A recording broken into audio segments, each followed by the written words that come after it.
I ain't gonna lie, I fuck with the Rough Riders. That's like one of my favorite groups they ever had. Cause DMX is my favorite rapper ever. So like that's just how I am. Really, DMX? Yeah. Rough Riders, they top 3 New York groups all time. Top 3? I say top 5. Like top 5. Who we I putting? can't just put like. Who's in your top 5? We putting top 5. Top 3 at least.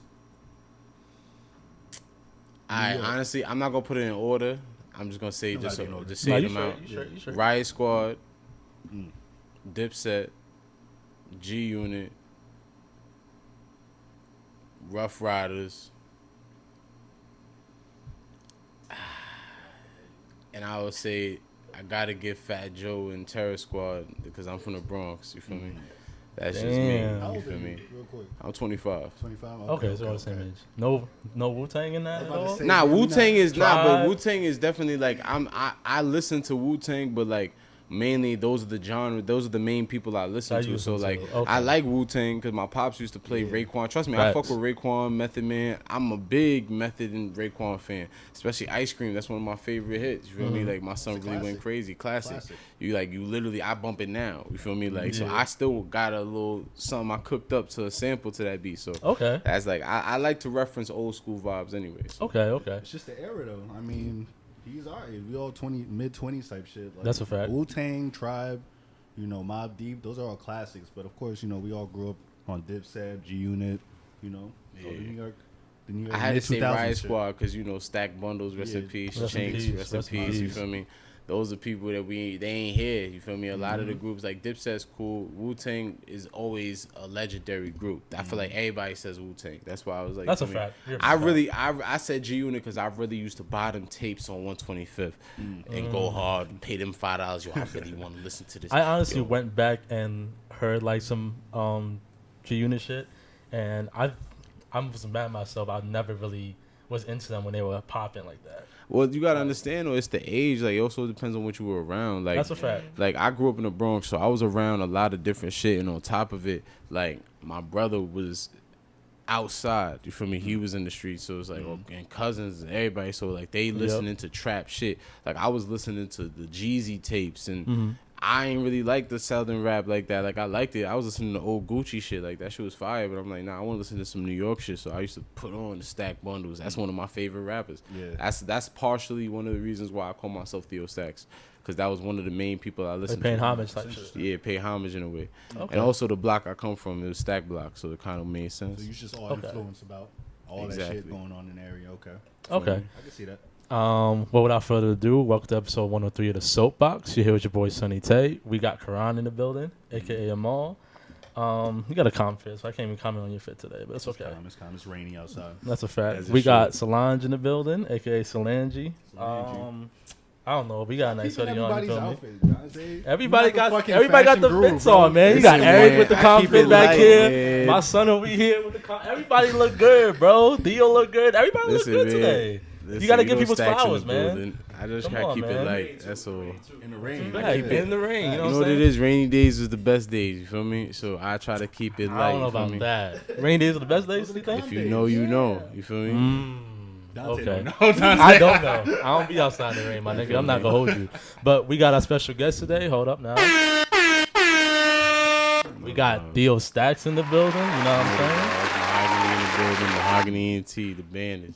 Come on now. How you doing, man? You good? I'm good, man. I'm good. It was a decent drive. Wasn't too bad. Oh, yeah. You had to drive from upstate, right? Nah, I was in the Bronx. Oh, okay. Yeah, so it wasn't too bad. It was like, I drove from upstate because I had to handle my own handle out there. Then I came over here. I'm like, all right, copy. All right. Feel me? Shit was not too bad. Well, I appreciate you for pulling up. Listen, I always like showing love. Thank you, man. Karan, Solange, how y'all doing, man? Y'all good? It's been a busy week, man. I've been chilling, though. I just been chilling, bro. Yeah, I'm just starting to figure out a lot of people I know listen to this shit. So now, like, I'm really sorry. I gotta fucking monitor myself, bro. Because I'm about to be in a situation like you where this podcast is gonna get me in trouble. So yeah, let it get my you in weekend trouble, is good. man. It's been good. My week has been good. Solange, how you doing, man? I'm chilling, y'all. Same shit, different day. Same shit. Solange is still in these streets. She's still throwing her underground parties. Her dance parties You really and shit. trying to blow me out like that. That's it's crazy. cool. Yo, everybody's... That's another thing. Fucking, if Miami go wild out now, New York. Let me not be irresponsible. But yes, Solange is still out in these streets. I'm fucking crying. She's still throwing parties in New York.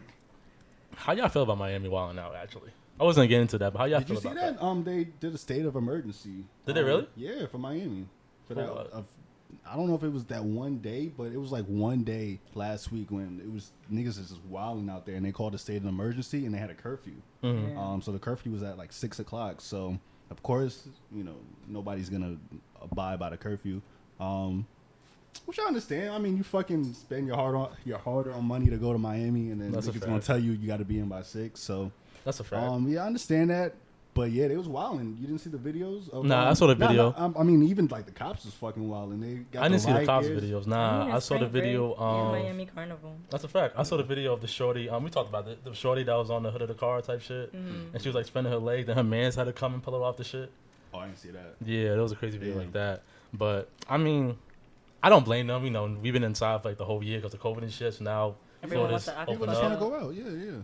That's a fact. So I understand it. But everybody had a good weekend. Everybody good. We chilling, man. Yeah. All right, man. So Stacks, man. First of all, me and you know each other from work, so it's kind of funny. Yeah. But I didn't know you was a rapper, actually. Yeah, you know what I'm saying. I something that I actually didn't keep light. It's just more of just it comes up in conversation. If I talk to somebody, it depends on what you're into. You feel me? I'm not always one of them rappers that always want to push, yo, here, like listen to my shit, yo, I'm a rapper, yo. I'm a regular person too. You feel me? Yeah. People forget to have a real life. That's the problem. Everybody do 1,000 different things. A person could be a rapper, a person could be a businessman, a person could be 1,000 different things. It just depends on what you choose to dedicate more of your time to. So you're really low key about your shit, pretty much. Yeah. How do you feel about promoting your music to people? I mean, of course, like, if you know people who listen to rap music and a certain type of rap music, like, if you have a connection with them, you're going to probably put them on. But how do you feel about putting people onto your music, just random-ass people who you might not even know might listen to rap? Like, is that a hard thing? Nah, I'm a communicative-ass person. Yeah. I'm one of them dudes that, like, I can holler at anybody. It don't matter who you blue, black, white, it don't matter. Okay. I holler at them, yo, you listen to music? And I'm, like I said, I feed off energies, you know what I'm saying? Like, I'm one of those people, like, I read the person in front of me. I'll go start off with the outfit down to how they speak. Like, okay, I see that they talk this way, but the vibe is giving me this. They said they from this place, so I kind of base it off of what you like to kind of gauge whether or not I'm still gonna say I do music. That doesn't matter. Okay. You know what I'm saying?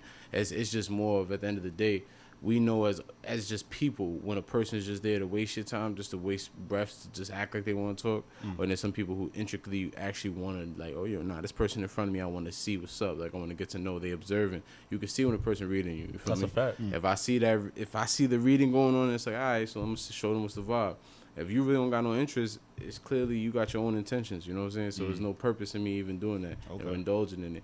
If it could happen with any random person, you could see a white person on the street, want to holler at them about the music. But I'm going to holler at the white boys that's bumping music in general. They could be bumping rock music. They could be bumping hip-hop. But if they lit having fun, I'm going to ask them.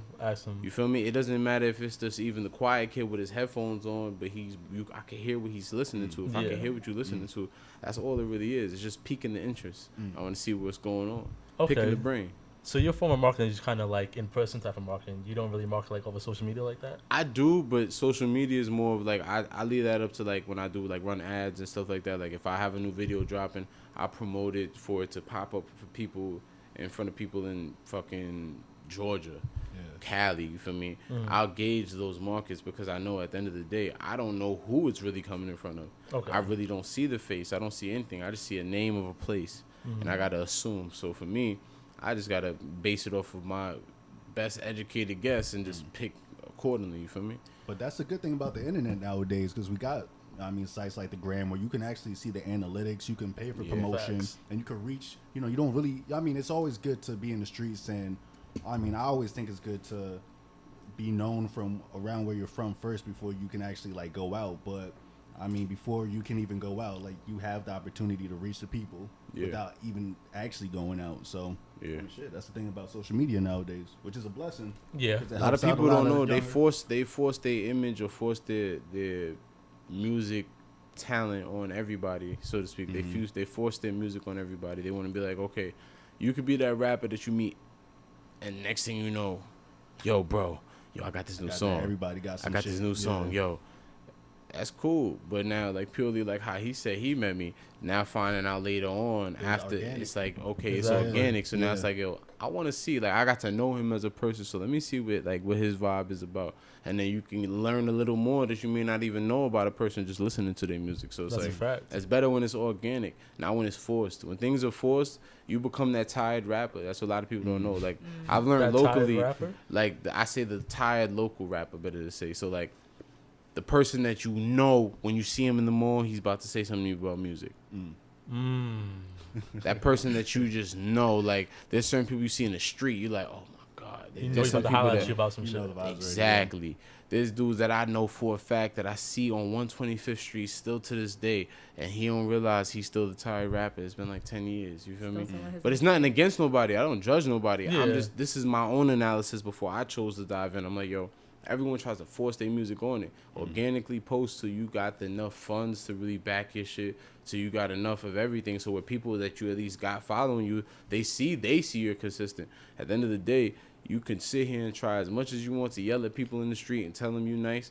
No one's really going to go off of that until they hear something they like. And obviously, if you keep giving them different stuff, they don't like it. You got to revamp something. You feel me? That's a fact. You got to adapt to the times, man. The approach has to change. Yeah, adaptation is very, very, very, very relevant. A lot of people don't know that. It's a priority. You got to adapt in all situations. It's like Surf said, don't judge him when he's comfortable. It's about what he adapt to. You feel me? Real life. It's real shit. That's a great term, tired rappers. I kind of like that term. I mean, that's you can hear when certain rappers is tired. Like me being a rapper, I had a point where I was rapping about like I was going to the studio and I'm rapping. I'm like, yo, bro, nah, I'm starting to sound like a tired rapper because now I'm rapping about the same things. Or I'm just like, it's like there's a different passion when you're a person going through stuff. You just venting, you putting stuff down, or you just a creative person, you putting it down. In comparison to the person who's just forcing it. You force it, you're not gonna like nothing you put out. 1,000 people could tell you they like it, but if you know you force that, you really not gonna want to drop that. Nah, that's real shit. A lot of people do try to force, and I mean, you can kind of tell like authenticity, like when you hear it. You can tell people who's authentic or not. You could tell when people are really trying to dig in and really trying to get some shit, and the people who actually just comes natural and they just talking about what they live and their life type shit. So yeah, I definitely understand. That's a fact. So how long have you been rapping for? Or started, I guess. I say this. I've rapped since I was like 17, but I actually took it serious. Like I want to say like 4 years ago. But I can't even say took it serious because I actually started recording again. Like I used to record in my house as a teenager. That was cool. Writing raps, cool. But I never really went to a studio. It wasn't until 2016, 17. 2016, I went to my first studio and actually recorded and was full blown going crazy recording for the whole 2017. Took a little break. 2018 due to own regular real life. 2019 jumped right back into recording. But now I had to find out. Like I was telling myself, you keep recording, you keep dropping stuff, but it's like you need to find direction. You know what I'm saying? So I was trying to learn the business, and I took 2020 to really sit back. Yeah, I'm recording. Yeah, I'm dropping videos to keep them consistent with showing that I'm still working. Yeah. But I'm researching now. I'm learning. Researching what? Learn more. There's a business side of the music. That's like literally 70% of the whole music industry. Yeah, no, a lot of people don't realize that 30% is the music. Like when I figured that out, I'm like, damn, I got a whole lot more to learn. You know what I'm saying? Because a lot of people, you don't get it. Once you get that song that hits, that's cool. But what you going to do when the business part comes in? That's a fact. You're going to want to look for a manager. Now you might find some Joe Schmo to help you. Now that nigga about to send you down to whatever path he choose because he really just want a bag. Then he might put you in a deal you really don't want to be in, or you might just be asked out of a deal because the nigga might turn it away. You don't know what to really expect. And also, a lot of people just put people in positions where they just drain in their pockets. I've seen people tell me they got a manager and the manager drain their pockets. They tell them, give me this money for this, give me this money for that, give me this money for this because I'm not going to fund you. But I know these people.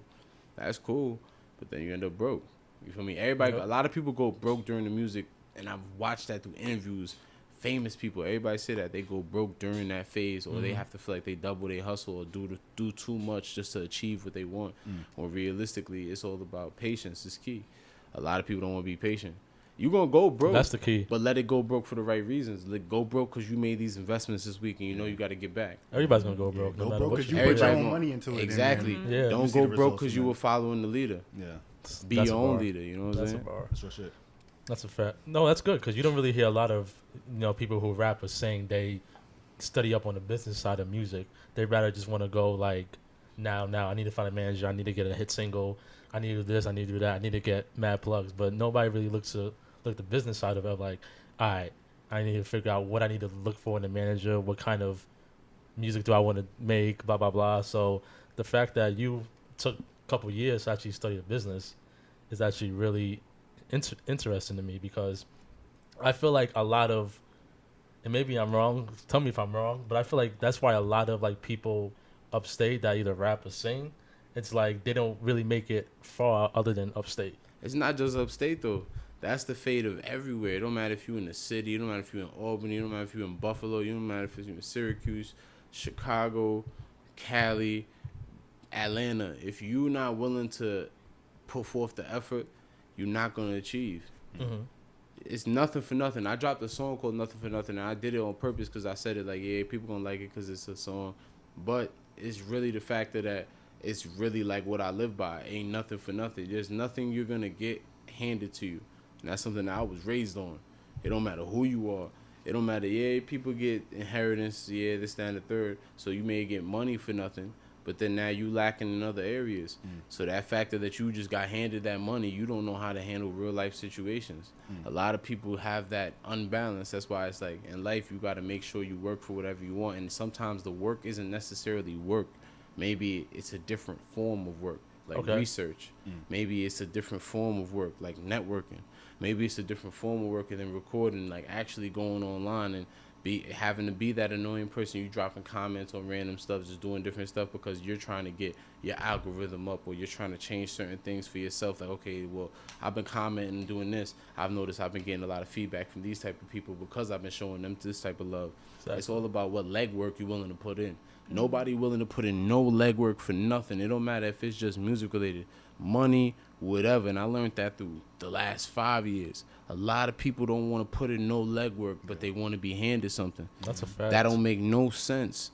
Because if you ain't do nothing, if you didn't do nothing for it, how could you be mad? You feel me? Or if some, like, you get what I'm saying? Like, if you're in a situation where you had to really, like, you get presented this, so you're like, yo, bro, I'm about to do this yourself. You feel me? Work. It doesn't matter if you're going to go to work. It don't matter if you're starting your own business. Person could tell you, yo, start this rental company. Start this Airbnb business. You still got to put the legwork in to do that. That's a fact. You got to be able to sit here and be like, yo, bro, well, I need money for this, and I know I got the blueprint for this. Obviously, obtain the money, and then you can handle your handle. Yep. Niggas want to be handed the money and then handle their handle and say, yeah, I reap the benefit. That don't happen like that. That's not life. Because then when it happens like that, it gets taken from you just as fast. I think a lot of artists put their faith, I mean, just artists in general, they put their faith into other people, even when it comes to, like, the marketing and doing all the analytics and the actual work part. I mean, yes, it's good to have the support, but yeah, you actually have to do the research yourself. You have to put in the work and actually do the research because you can't rely on like lawyers or people in the industry or your friends to tell you any information. You got to do all that shit yourself. So sometimes it comes at a cost too. Sometimes that's not the cheapest thing to do, but sometimes you got to lose sleep. You got to lose days. You want to have fun. That's my biggest thing that I had to realize with taking music serious. I like to have fun. I like Don't to have we a lot all, of fun. man? That's a I fact. like to have a lot of fun, like all people, but it's not essential if you know you got things to get done. Was it a hard adjustment for you? I'm still adjusting. That's not something I'm gonna lie about as a human being. I'm still adjusting. I like to smoke weed. I like to pop out. I like to do certain things, but that's occasionally for the pop out factor. And smoking weed is just part of my everyday. So realistically, it's like you gotta look at yourself like, yo, listen, if this isn't helping this, you got to sacrifice this. But you also got to find a compromise with yourself where you're not taking away too much from yourself, where you feel like you lost yourself because you're not doing your regular what you feel is what you like to do. You feel what I'm saying? So as an artist, do you feel that medium between like having fun and getting to work, getting down to like research and business and shit? Yeah, I found that medium of just being like, I'm in the middle of it right now. Like, I'm handling my handle, but at the same time, it's also, people always look at it as just those two aspects. You also got to add real life. Because realistically, we can say we want to have fun, and we can say we want to get to the music. But if your real life got some shit going on, too, that's really the trifecta. That's where you really got to figure it out. Because now you got 3 different things you're looking at, and it's 3 different choices. Now, we always going to pick real life. That's always going to be the option. But with picking that choice, you can't forget about the other ones. And at that point, fun gets eliminated. So now you're really just looking at 2 choices that must happen. Yeah. All right, so where do you find that balance? I'll be real with you. I'm still trying to find it. It's real shit, though. For real life and music that's been my main trouble as an artist. Like, I could have excelled years ago in my eyes for myself and the confidence I have in myself. It's just the fact of lack of drive because I'm so distracted by what's going on outside. Because I'm one of I'm not going to say few, but one of the many people who is chasing the music dream, but we still outside dealing with real shit. Yeah. You feel me? I may not have be so involved as like my peers with certain things, but we all have lives. You feel me? Yeah. This is what it comes down to. That's a whole fact. So, I guess I'll ask everybody here in the room, how do you guys feel about, because I'm assuming you have a bunch of your friends in like your team, pretty much. Nah. Oh, you don't? You looking at it.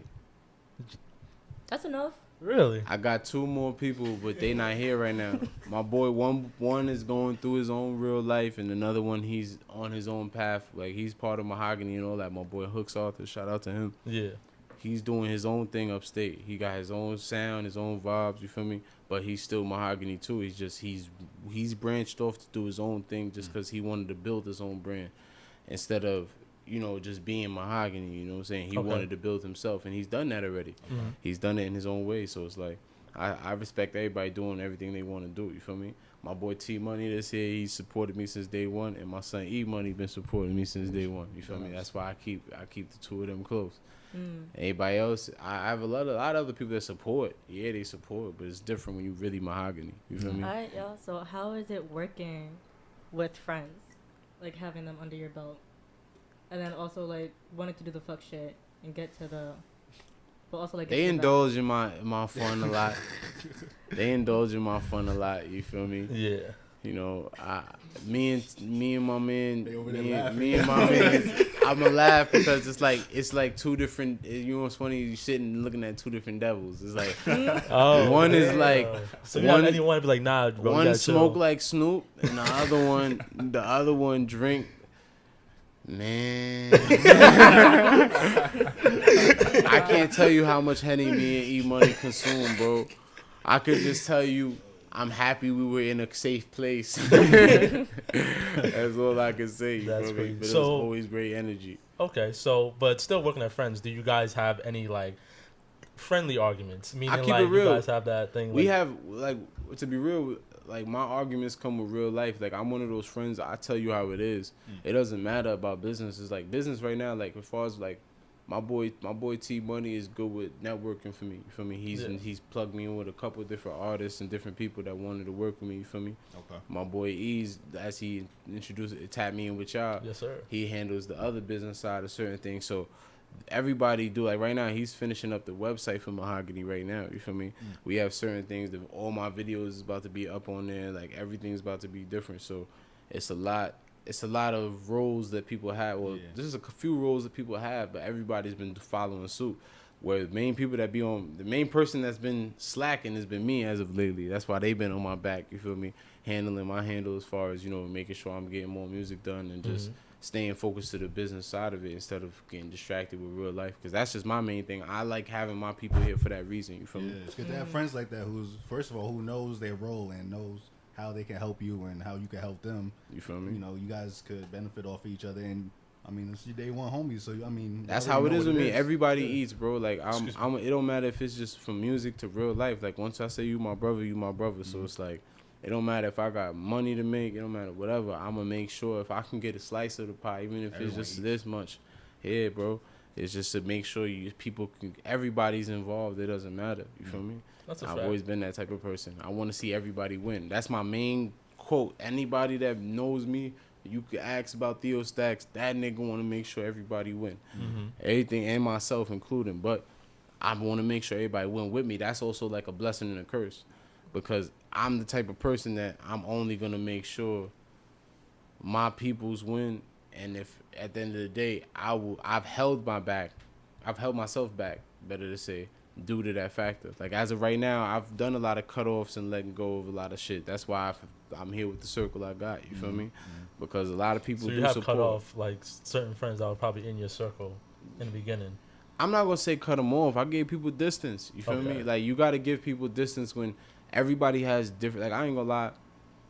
I've had people call me toxic, so to speak. You know, as guys, they call us toxic. World, bro. I got you, bro. You can relate to Dante. Yeah, feel me? Like I'm told I'm a toxic nigga, but I've learned in that so-called statement though, there are toxic people in general. Fuck a relationship, just in general, and just engaging with these people. You may love them, you may have a lot of love for them, but at the end of the day, misery loves company. That's a big fact. A lot of times you got to just give distance to situations. You got to show love from a distance. You feel me? Like, I'm a spiritual dude. Like, I believe in God. I may not go to church every Sunday, but I try to catch a few sermons when I can. But I do believe in forgiveness. You feel me? I'm a person that's very, very firm on I can forgive you, but I can give you some distance as well. I can love you from over here. I could be in Alaska and you can be in New York, and it doesn't matter.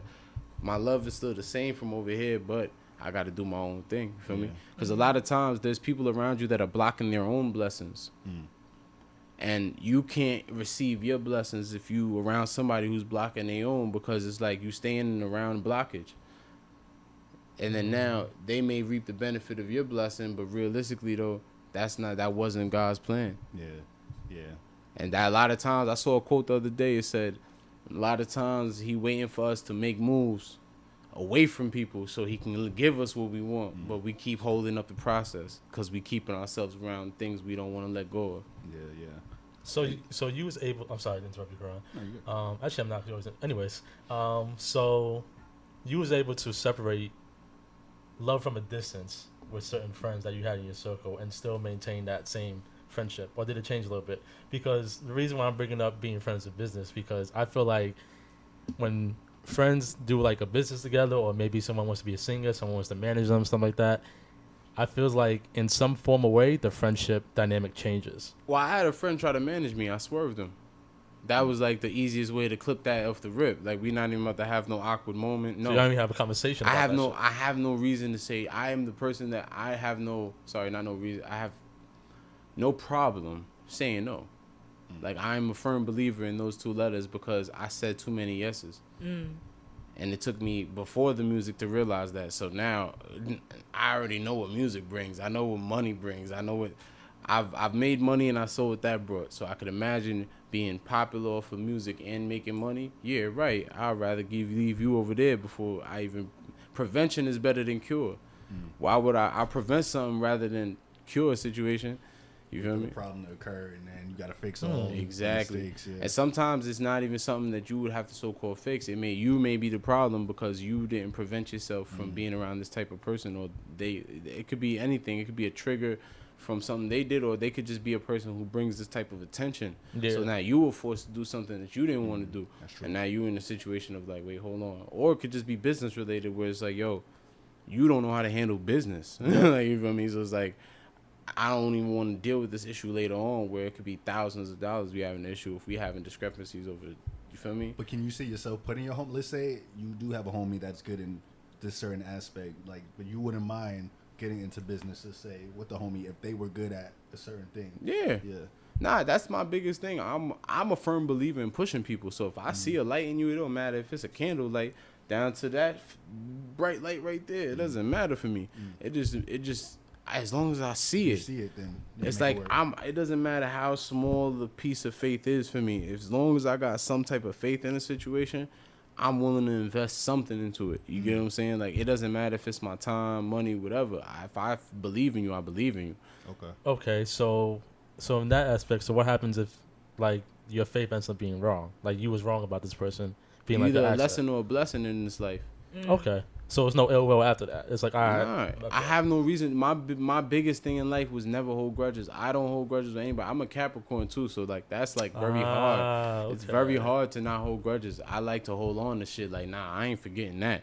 But I had to, cause like realistically, it held a bad weight on me for so long, like years. Like I walked around with a chip on my shoulder. Like, nah, I would, like certain situations I know how I'm gonna react to.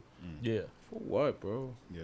Like, there's no, like, at that point, I've had people I put my faith in business-wise, and it didn't work out. And it's meant in life for you to go through things. People keep forgetting that. Like, just because you got this situation and this business transaction for music or whatever it could be, did not work. It could be a job. It could be whatever. Your friend could have put you onto this job, and he telling you, yo, bro, I'm the manager, you lit. But he's the assistant. He didn't tell you he had a store manager. So now you in the spot and y'all thinking y'all lit, but then the store manager not feeling y'all vibes. What you gonna do then? Get rid of both of y'all. Now look at that. No, and then let's say that happens. You gonna blame your friend. I thought you had me. Yup. But you can't put your fate in the next man's hands unless you really trust them. And if they fold, that's on you. Too. Yeah. It's on you. Biggest thing my grandfather said, never put nothing in somebody else's hands unless you're ready to lose it. That's real shit. It doesn't matter if it's borrowing money, letting your friend borrow your car to go to work. It don't matter if you willing to go and be like, yo, bro, go to the store and gave him $100 bill. He get beat up and robbed for that $100 bill. It's over. He asked to borrow your phone and you gave it to him to make a phone call outside and somebody beat him up and take the phone. You can't be mad at all because once it leaves your hands, you trusted someone else. That's real shit. If you're not ready to gamble, don't bet your money. Exactly. And in life, it's all about gambling. It's all about how you roll. It's how you roll your card. I mean, how you roll your dice. It's all about what card you pull or what card you play. It's all about how you move. Movements is essential. Growing up, it all depends on how you were raised. It doesn't have to be about where you're from. You could be from the hood. You could be from the suburbs. There's suburb people that move right in my eyes in comparison to hood people that move very ignorant, and it doesn't make sense. And I got people from the hood that have more morals, values, and principles than people that I met in the suburbs. That's crazy. When this person that was in the suburbs raised on morals, values, and principles, and this person never even knew what that was. Yeah. Why do you think that is? That I can't answer. Because at the end of it does, but some people weren't even raised, and the people that I've met, they didn't have nobody. I know people that grew up in group homes, they didn't have none of that. But they got morals, values, and principles. How this man who had no father, no mother, his grandmother's sick, damn near dying, how did he figure it out? But the man who had it all didn't. In that case, it's Niggas just be life bored experience. upstate. I'm not gonna hold you. You said what? Niggas be bored upstate. But do you think it's just boredom? That's why people don't really know about. I think there's certain things that they're open to, like the community's different. You got to look at it this way. It's a difference between urban, like they say, there's the urban and the suburbs. Upstate has urban areas. And I've noticed that the people coming from the urban areas or the so to speak urban areas or whatever you want to call it, they had morals, they had values, principles, and then the people I met that was in the nicer parts, they didn't. It just depends on really. Urban, that's crazy. I'm sorry. Yeah, no, I say urban. It doesn't even matter if the hood. It doesn't matter. I say urban in a broad term because there's places we could be in Jersey like we are right now. You got Atlantic City, but then you got Newark. You got Patterson, but then you got Inglewood. Yeah. And they in short distance from each other. Right there, yeah. You got Jersey City, but you got Bayonne. Right next to each other. Too, yeah. Okay. I see what you're saying. Okay. That's interesting, though, because you're right. Because there is some niggas upstate that don't have no values, no morals at all. And they come from perfect. They come from very good homes. They moms be lawyers. They moms be doctors. They moms be all types of shit. And there's niggas in the I know people that their mother never had a job in their life. Their mother's been a housewife, and then their father went to jail, and then their mother had to go to work. Most and they still stand up niggas up. And what? Yeah, that's a fact. Stand up. My man's right now. He take care of his mother, and she's sick. I just left him before I came here. It's the same situation. Grown man who been through real life, but he know morals, values, and principles. Don't get me wrong. As all people, we been certain things, but he knows the principles of life. He's not a person who's just going to automatically just do something just to do it. It has to be reason and intent, just like most people.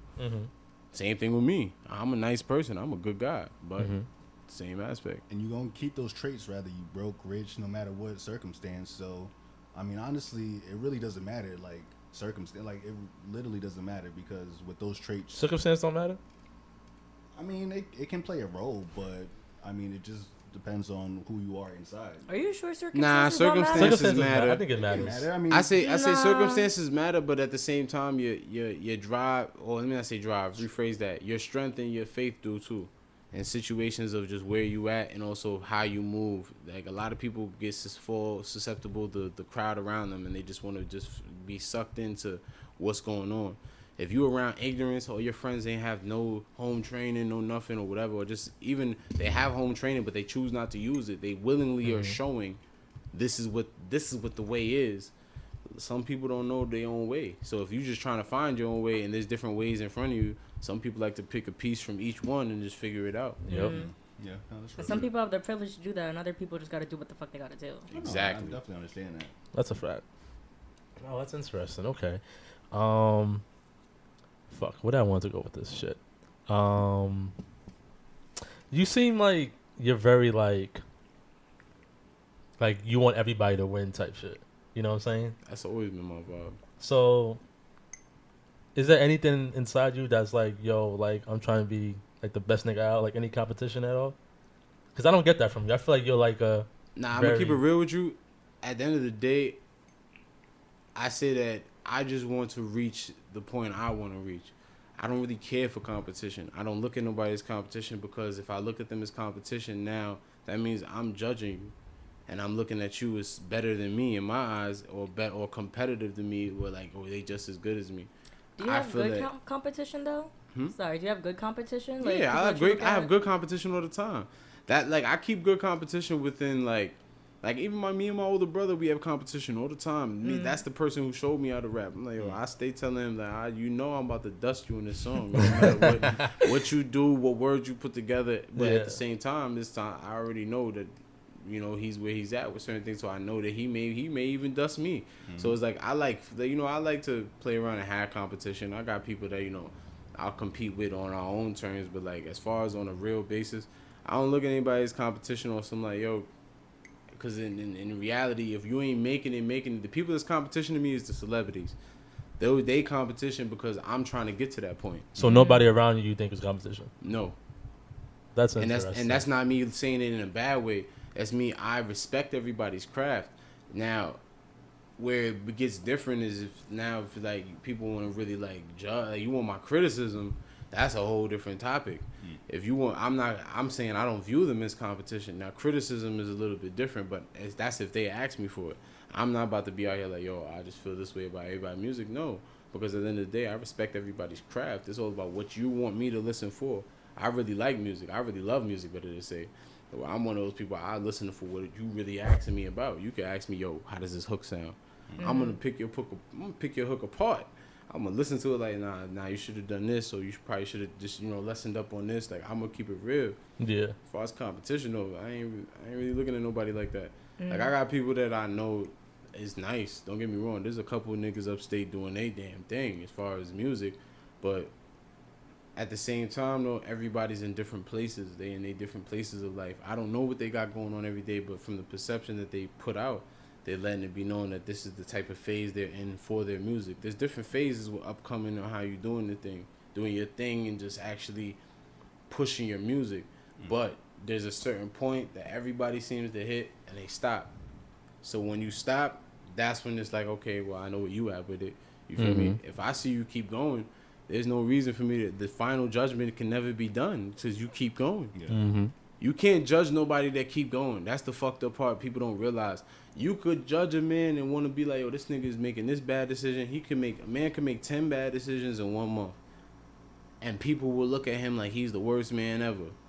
But they will forget about the 999 good deeds he did the last 9 months. Because of everything that happened right in front of them just at this moment. A lot of people are for right now. You could do 1,000 Ds for people. You could do 1,000 different. You could do, as far as musically, you could do 1,000 songs that everybody likes.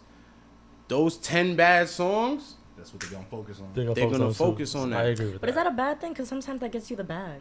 It does get you the bag, but then again, like it also can like get not you necessarily shitty music, but like some of the hits that we have, like Kendrick Lamar's "Swimming Pool," that was never a hit that he liked. That was good. That he considered to be good. Mm-hmm. That was like. Well, that's what you got to remember though. As artists, we don't consider our music ever good, really. If you think about it, we think it's like we'll say it's hard, it's cool. But if you're a true artist, you really just put your creativity on paper. You really don't care what anybody think about it, because that's the mentality all artists should have. I don't give a fuck what nobody think about my music. Like me personally, I don't care what anybody thinks about it, because I'm literally just expressing myself. You don't like me, you don't like me. That's just what happens in life. People will meet you and dead not like you. You could give them $1,000 a week, and then that one week you miss it, they gonna say how they really feel. I hate that shit, bro. It was his glasses. And then you like, nigga, like what's going on? It happens, bro. I hate that shit. I feel you on that, bro. You do one bad deed and now niggas forget what the fuck you did. Yeah, it's all about what you doing. What you do for me lately? What you do for me lately? Yeah. But that's also where you gotta know where people's heart lies, though. There's a difference between genuine people, and there's a difference between there's genuine, honorable, and then there's people.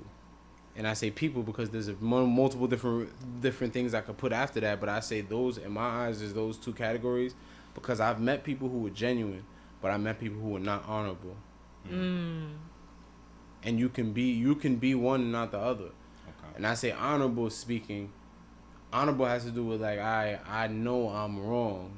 It's like, oh, you know where your negatives lie. You know where your certain things lie, but you still know you're still prevailing to do better. Or you feel me? Or you're willing to show that you're willing to do better. Or you're willing to show where you're wrong at and listen, this is what I'm pushing towards. So you're keeping an honorable response. It's like you keeping it blunt. You're keeping it 100. Genuine people, some people keep it genuine. They'll be genuinely honest with you, but some lies people tell you be genuine too. And the reason why I say it's a genuine lie is because some people sit down and they craft that shit for hours, because they really don't want to disappoint a person or whatever the case may be. They don't want to lose a girl. They don't want to do whatever it is. There's 1,000 different topics for that, but there's a genuine belief in that lie. Genuine people can't hide that. When you're genuine, you're going to believe what you believe. That doesn't matter what everybody else know. They don't need to know what you know. You know it's a lie. But they not going to expose. As long as I don't expose that, I'm still keeping my image of being genuine. And at the same time, it's not even that it's a lie as in like it's going to harm others. It's just something that it may harm me. Most genuine people lie because they may harm themselves and their genuine aspect and the genuine perception that everyone has of them. And I'm saying this based off of 2020, 2021, this new generation. Back when growing up, you genuine, you keep it a buck. You honorable, it should be the same shit. But as I've met people, especially being upstate, being down in the city, there's really a difference. Yeah. Between genuine and honorable. I've met niggas that was honorable in the streets. Honorable is just life. But when it came down to it, they couldn't be genuine to the people they loved. I understand why they can't. But you just said it though. You understand why they can't, but you understand it. Yeah. The people that they doing it to, they may not understand it, or who, like, everybody feels that just because you feel that you understand it, or like, yo, I want you to understand this. Yes, I can understand it. That doesn't mean I have to accept it. And that's a firm thing in life. A lot of people me as a person, I had to understand. Just because this person understands where I'm coming from doesn't mean they have to accept it. That's a fact. That is batshit crazy. I literally just had this argument with my little sister this morning. What about understanding something and boundaries within people? Like, everyone's language between how they receive things is completely different to how you want to input it out. So she was like, sorry for putting your shit out here. Don't fucking clip this.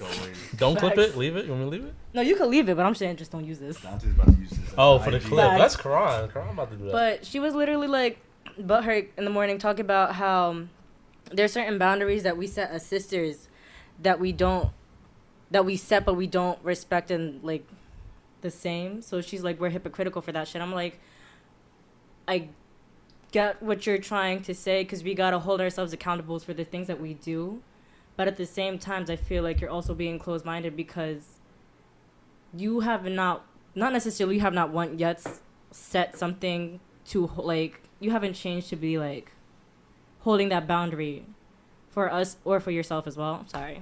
She's not, like, practicing what she preaches type shit? Type shit-ish, low-key. And she's like, I try to do everything for you guys. I'm like, Nana, we never asked you.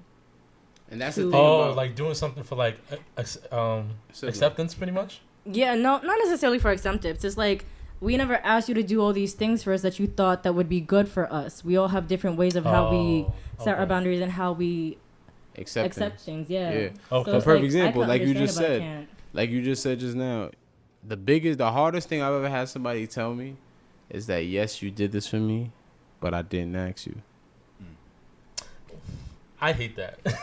You can hate it, but it's the truth. How is that the truth? And sometimes it's not necessarily helpful. And I'm saying this for situations it is the truth. Not where we go out our way for someone where they never verbatim. If you don't hear somebody's words, can you help me? If you say they did an insinuation, like, you know, I'm really down or this, that, third, and you chose to just go and say something. That's a fact.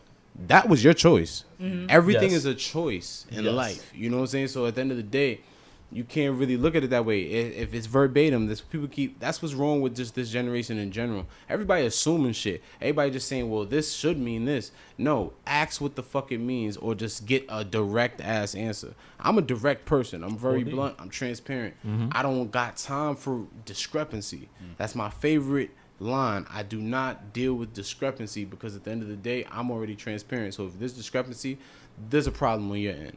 We can't you get are that. such a fucking Capricorn. We can't get that off, bro. As men, I can't get that off. I do that. You do that? That's fucking like a woman? You can ask anybody even with females. That's fine. I keep it very blunt and transparent. I have no problem with that. I'll be real with you. That's one of the biggest things that females love but hate about me. And then blatantly honest about shit. Straightforward. I feel that. And because I tell people I'm honorable and genuine. And I say honorable is in, if I'm wrong, I'm going to say it. I say I'm genuine because I'm not going to cheat people just because I feel that that's like just the best thing to do. No, I don't got no time for that. I don't got no time to be lying to people for no reason, because it's like, bro, what the fuck is the perp? I could just tell you what the truth is, because then later on that shit could bite me in my ass. You never lie about something that could be proven. Facts. That don't make sense. So at the end of the day, even if and there's nothing, and 99% of things can be proven. And that's what people forget. People think that it's 70%. No, it's 99%. That 1 percentile, you better make sure that falls in the list. Because if it don't, some way, somehow, weirdly, the way God works, it happens like that. Yeah. You feel me? But like you said, though, it's like acceptance is a big thing for a lot of people. And that's what I feel is the problem with this generation. Like, I noticed with the quarantine, that was what it showed to me. A lot of people had no opportunity to be outside to show their actions to be accepted. So what did they do? They took to the gram to flash money. They took to the gram to show their new jobs every 5 seconds. They took to the gram to want to show people, yo, listen, I got my weight up. I did this. Or they did this. Or I lost weight. Then there's people that, yo, I got this new car. I got this new crib. I got this. Everybody wanted. It's been a bragging contest the whole quarantine. But realistically, why aren't you showing us when you're doing bad? That's the biggest problem with social media for me. No one knows to show that. Like me, I was one of those people that, and I stopped doing it, but I had to show people when I was feeling like shit was lit, it was lit. But I also know I showed people what I was down prior to beforehand, and I made it known. I still was posting pictures. I was one of those people that I went through a certain phase. I lost mad weight due to stress, all types of shit. So people saw what was going on. They're like, yo, you working out that? Nah, I was stressed. I kept it real because I don't want nobody to give no false perceptions. Yo, this nigga started working out, feeling himself. No, nigga, I went through real life. Fuck you talking about? They can think it's sweet out here, but it's really not. Life isn't sweet. That's what the one thing that people got to realize. To live is to suffer, but to survive is to find meaning in your suffering. So to speak, to live is to suffer in the aspect that every day we live is another day that we closer to dying. You ever thought about that? Say that again? Every day we live is another day we're closer to dying. Oh. Yeah. Yeah. And in a sense, yes, we get older every day. We don't get younger. Because death is inevitable. Time only goes forward. It don't go back. Yeah. That's the only thing we can't get a refund for. We can't get that from nobody. You can't get time back. So at the end of the day, we literally are living to die. Yeah. So realistically, we're living to suffer. Because suffering is really the factor of knowing that there's a painful consequence at the end of all of this. A person could have a broken leg, but they know that their pain and suffering right now is because of the fact that their leg is broken, and they know they're going to have to go through more pain. That's what the real factor of it is. People go through it mentally. You break your leg, the main thing you think about is what I'm about to deal with these next few months. What the fuck am I about to do? You lose your mind because of that. But in reality, you not finding no meaning in the suffering, nigga. You look at that, nigga, fuck it, I broke my leg, I'm going to make this shit stronger than ever. It's all about your outlook and your perception in your mind. How you view yourself when nobody around, when that mirror is right there, you staring, and there ain't nobody around, there ain't nobody in the crib, it's just you and yourself. And you really staring. It's not just, I'm looking good this morning. No. You took a moment and you said, yo, damn. It's a different feeling. You feel me? You got to be able to handle that and also be able to adapt with your situations in life. Because a lot of people don't like that man in the mirror. Yo, bro, you ever thought about being a motivational I'm speaker? saying, bro. You have a lot of analogies. No, it's real shit, though. It's mad real shit. Yeah. But you have another. I can tell you really what you experienced in your life really has helped you to become the person that you are today. I can tell. Changed me a lot. I can tell. And I fuck with that OD. I really do fuck with that. It's something for me, like, I try to preach it in a positive manner because everybody wants to talk about sad shit. Pain is about letting it go.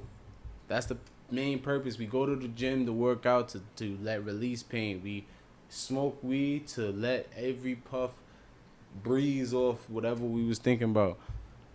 Nobody want to do that in life these days. Nope. Niggas gonna be sad all the time. That's what it come down to. Yeah. That's like the biggest thing with my music. I pump the fact of people like, yo, listen, I overcame my pain and this is how I'm pushing it. That's all it really is. Besides that, it's nothing else for nobody. It's every artist. It doesn't matter if you're doing music, poetry, writer, whatever. How you express, painter, you express yourself. Your expression is through your art, your craft. That's just what it comes down to. You could even be a person who works. Like right now, y'all do y'all podcast. Y'all do this because you like to. Yeah. We definitely not making money from this shit. Nope. But it comes down. But that's where it comes down to faith and drive. As far as your faith in yourself and the drive you have to achieve and hit the levels y'all feel y'all gonna hit. Yeah. That's real shit. Yeah. Real life. Yo, I can't imagine. This nigga's always perplexed about some shit. No, because I'm still going back to what he said about saying how fuck, what you just say? I said a lot. I ain't gonna lie, bro. This nigga said, we live and die.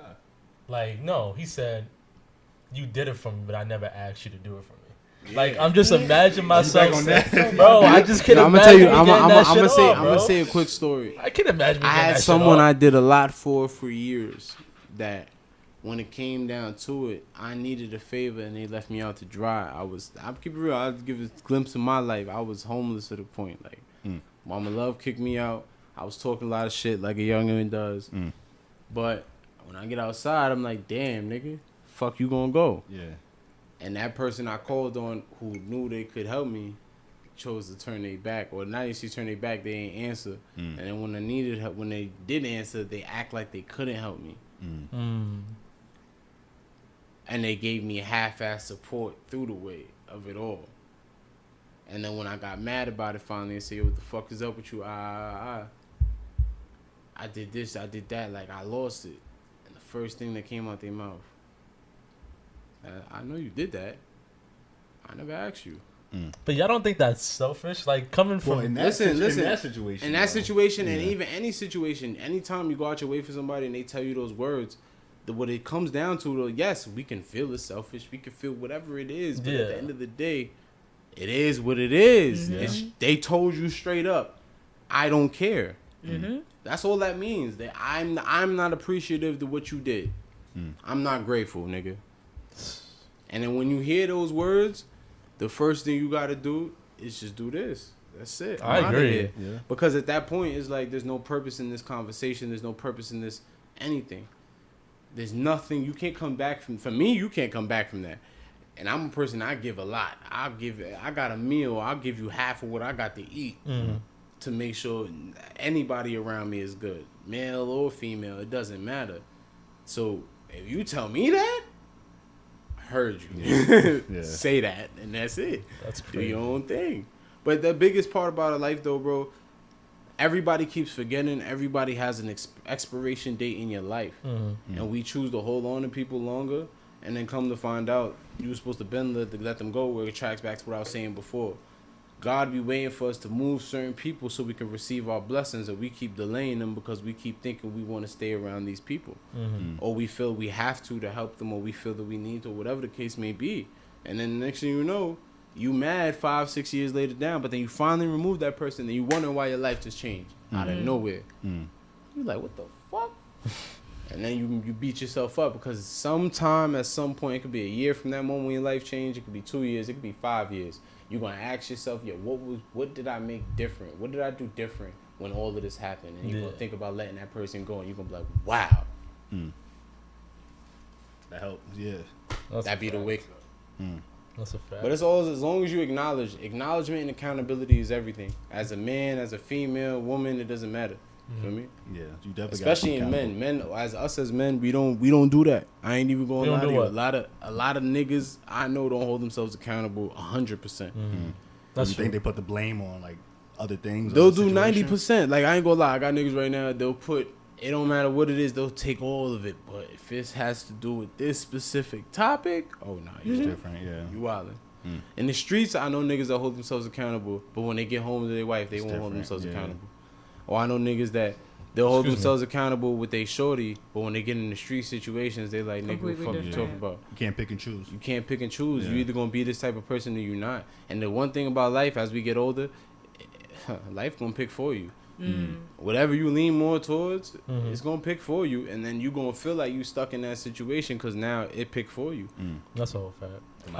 Mics are good. Yeah, everything's good. My fault. Yeah. I fucked up the intro. Nigga. Do you have any projects out at all by chance? Because I was trying to find like any like albums. I don't have any projects that's out, but I have them out.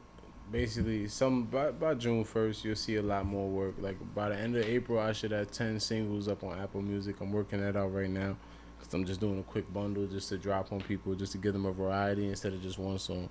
Okay. You feel me? Besides that, I'll be having 5 different visuals dropping as well. I got a song called Why.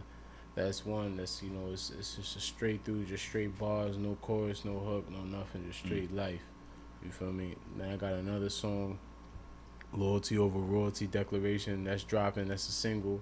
That's gonna be dropping on Apple Music. That cover art I just dropped on the gram. If you want to follow me on the gram, no, I saw it. That was Mahogany Bandit. You feel me?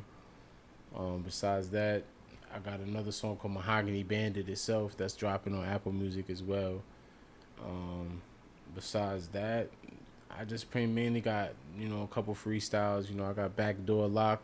That's like the Dirk remix, to the Backdoor song Dirk did. You feel me? That's something light. I just shot a couple scenes for that, just to give it, feel a little something, just because I don't really do freestyles too crazy, and I'm always rapping them like acapella in the V or something. So I'm like, you know what? Fuck it. I switched, you feel me, and did shit. When I first dropped my song Climate Change, that was my first freestyle I dropped. And I followed up with the Quarantine Tales. Now I'm following up with Backdoor Lock. Tales. You feel me? I gotta hear that. Yeah, Quarantine Tales is a good one. That's definitely something that definitely got a lot of potent bars in that. You feel me? It's a lot of little jewel droppers. You feel me? More jewel droppers on the thing? Yeah, you feel me? It's just a lot of lines in there that a lot of people are gonna listen to and be like, hold on. You feel me? But it's definitely different. You feel me? That already dropped though. Backdoor Locks dropping. I have a GTA freestyle dropping as well. The Meek Mill shit. You feel me? I did that shit. I had to burn that real quick. But I did some light shit to it. You feel me? Nothing too crazy. Besides that, I kept it light. You feel me? Kept it light. But I am just keeping it consistent. That's the main thing. It's all about finding your pace, catching it, and maintaining it. You feel me? Consistency's key. Over the break, you was telling me how you got a ton of stuff just recorded right now that's not out. But you did say in summertime you're gonna start releasing. I don't know if you're like up. People like Griselda and Westside Gun. The new thing is literally they're dropping an album like almost every month because they're just sitting on so much music. So can you see it like would that be an approach? How do you feel about that approach? I feel that approach is definitely works. The thing is you don't want to oversaturate. You know what I'm saying? There's a lot of hard songs that Griselda did that I can ask people who listen to Benny the Butcher now that they're gonna be like, huh? You feel me? So it's like it just depends on really what you really are tapped into. It's the same thing for any artist though. Any artist that really started out dropping mad songs. Not everybody remembers the old Herbo. Yeah, a lot of niggas don't remember. A lot of niggas don't remember On That Corner. You feel me? A lot of niggas don't remember certain things. You know, the 4 Minutes of Hell Part 1. Don't remember the Lil Herb. They don't remember Lil Herb. Yeah. You feel me? They just know G Herbo. Yeah. But that's because he made his transition. Like me, I'm transitioning from, you know, going from the fact of people calling me Theo Stacks to Mahogany Bandit. Why is that? Why you want to do that transition? Truthfully, it's just something that I'm choosing to do because it's showing more dedication to the dream than, so to speak, the person, you feel me, or just being the person that I am. You know, Theo Stacks is just what people call me, you feel me? That's something that I got prior to music. People were just calling me Theo Stacks. So it's like, all right, that's cool. But when you start on a new path and you really being dead ass about it, I'm like, you know what, fuck it. I'll try a different approach. You feel me? Perfect example, how Herb went from Lil Herb to G Herbo. Everybody knew Mahogany was my brand. I was Theo Stacks, but Mahogany was the brand. So instead, I'm saying Mahogany Bandit was actually just a song I did. And then it became attire. It's merchandise I got right now. I got spring sweatsuits coming in April. If you want to cop a Mahogany Route clothing, I got the Mahogany Bandit sweatsuits dropping. You know, I got T-shirts dropping. Different. I even got weed trays, rolling trays for people. You feel me? Sure. All types of different things that's coming out. So it's more of me following. I switched to Mahogany Bandit because I want when people hear my name, it's automatically it's gearing you to the brand of Mahogany. Yeah. Mahogany ENT is just something I came up with for myself. So it's like, all right, cool. Everything's under Mahogany, from the music to the merchandise to different aspects. You know what I'm saying? Ties in the brand. Yeah. Exactly. So I got to tie the name into the brand. People still gonna call me Theo Stacks if you know me as Theo Stacks because I'm still got music out there that's labeled as Theo Stacks, and on top of it, there's still people who know me by that. So it's like this, they're gonna reference to me in that way, and then there's people who meet me. That's how you know who gonna really know me through this music and who gonna really know me through just, you know, really knowing me. You know what I'm saying? If you referring me as Bandit, then you know you definitely music related. If you're referring to me to Stacks, you feel me? It could be music related or it could be other things. You know what I mean? Business related. It could be just from knowing me outside. It could be whatever. I like keeping the clue there. Clue. I see what you're saying. Okay. So Mahogany is that like your brand, like your group that you're in right now type shit? Yeah, it's just a brand. Like, it's just not just a group. It's just, that's me. Mahogany is me. Mahogany ENT and me. That's it. That's why I keep it light. I'm not going too crazy. You know, the inspiration behind that, you know, is just due to family vibes. You know what I'm saying? There's a certain reasons why I choose that name, but besides that, that's just what it is. I had people, you know, when I came up with the name, came up with the idea, this is what I want to do. I had, you know, 2 people in the room when I did it, my boy P Dash and my son Hooks Arthur. That's it. And after that, I pumped it and kept it pushing. Then I ended up telling E Money about it. I ended up telling my son T about it. I ended up telling mad people. I just started branching off, telling more people about Mahogany. That's why I started wearing more of the Mahogany merchandise. I started investing into, you know, wearing hoodies and stuff. And I'm like, yo, people asking me for this now. So it's like, yo, you know what? Maybe I should start doing it this way. And believe it or not, a lot of people really want to believe in a person. The funny thing is, you could play a song for somebody and they could dead think you nice. But if they don't see nothing else backing behind it, that's what makes them not believe in you. That's the crazy part. If a person, you tell them I rap, I do this, I do that, you pull out a business card, you show them that you got a gram. Your gram don't have to be popping. It's just showing that you got consistency. And then you showing them that you know how to work. It's like, oh shit, hold up.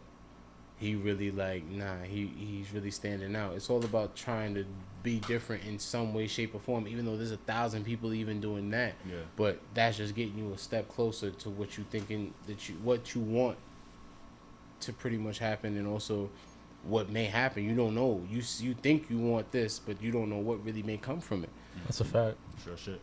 That's real shit. You could be the most talented person in the world, but if you ain't got the work effort and the work drive, then kind of don't really mean shit. And you could be a person wanting to rap. You could think you want to be an artist and be the performer, and come to find out they hire you to write, and they could be like, yo, listen, we gonna lock you in. Whatever the deal is, you feel me? You get paid for 1,000 a song, 5,000 a song, 10,000, however that goes. You feel me?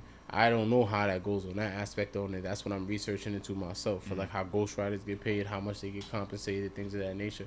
I've heard of people getting paid $25,000 for a song, but then they made $2 million off of it, but then they still had a 5% royalty or 1% or whatever it is. You know what I'm saying? So it really just depends. You'll notice on a lot of Apple Music, you scroll to the bottom, you see the songwriters. You see a lot of writer credits. Yeah. Some artists just got one. How you feel about that? Like ghostwriters? That's none of my business. Everybody's a performer. At that point, it's kind of like people fell in love with your image. That's when I look at it that way. Like that means that you're an image rapper. If you were a person that you started out, let's say you started out writing, doing your own thing. And let's say you blew up organically, but then you ended up having a random surge where you blew up even more though once you became famous.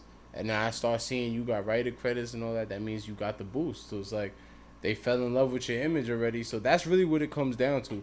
Once they fall in love with the person, it don't matter what's coming out their mouth. There's been times we've heard whack ass raps from rappers. Like when we listen back to it, like, yo, it's really like I listen to a lot of shit I used to think was hot. Yeah. I'm like, yo, what the fuck was I thinking as a kid or whatever? Or it may be like, yo, you know what? That's just how it happens, though. It's just you got to grab this crowd. And some people make music that lasts forever. And some people make music that dies. For the time, It dies for the times. It dies with the times. Yeah. Like, there's a lot of shit we could still play Biggie shit and it will still rock. There's still certain artists you could play, even old school artists, not just even saying that. Like, just older shit, LL Cool J, different shit. Just people could just rock it and it's gonna rock for certain generations. Some shit's just timeless. What people not understanding though, the times keep going on, and now we haven't hit a point where rap isn't as old as jazz. And rock and old music. You know what I'm saying? So it's like now that it's getting to that point where there's more age on it, you're seeing the evolution. We're seeing that okay. We got this new sound, new this, new that, new look, new everything. And a lot of people don't want to accept it. Some people want to accept it, but this is just what's happening. Yeah. And this is how it's going to keep happening. And then now the young kids that's like 5-6 years old, they don't know what a Biggie is. They have technology to kind of do the research. They're not going to want to. What's the purpose in researching it if this is what my friends are listening to or my parents are listening to? And especially now. It's all about environment and interaction. That's how it's psychologically. Like it don't matter what we think is what they should be doing or might do. Yeah. What really is a realistic portion that happens, these people get searched less and less every day. People like Jim Jones is going to start be looked at as like legends old because soon he's about to fade, and it's time is it's just evolving. This evolution just keeps happening. So now it's either you're going to get with the times or you're not. Yeah. You're going to have an everlasting name, or you're going to have a name that lived for a decent time and then it had its time where it needed to be put on that plaque. That's the whole fact.